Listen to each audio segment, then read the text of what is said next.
Consolidation de la paix et promotion de l'unité nationale dans notre pays. La question était en débat ici à Conakry. Plusieurs femmes et filles leaders des 5 communes de la capitale renforcent leur capacité sur les techniques de dialogue communautaire. L'objectif visé est de mettre un terme aux violences en période électorale. Valérie Talimanet.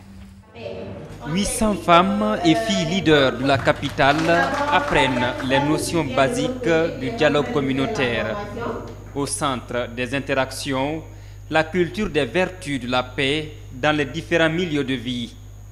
Le programme devrait prévenir des conflits avant, pendant et après les élections dans notre pays. Le projet est soutenu par le système des Nations Unies en Guinée.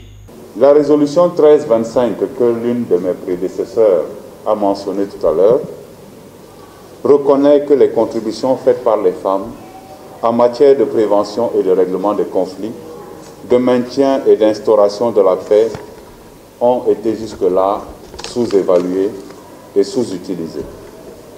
Pourtant, beaucoup d'organisations formelles et informelles féminines sont des actrices incontournables de stabilité et de cohésion sociale dans nos pays.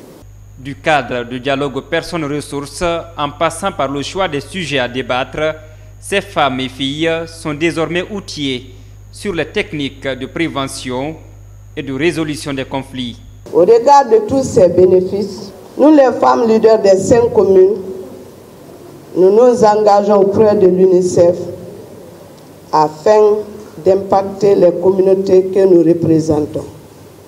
Cela en continuant à leur parler de paix et de la cohabitation pacifique, en leur restituant les techniques de dialogue communautaire, aussi et surtout en incarnant l'exemplarité de nos attitudes de tous les jours. Après ce renforcement de capacité, ces 800 femmes et filles leaders seront déployées à travers la Guinée pour prôner la paix et démultiplier la nécessité du dialogue communautaire.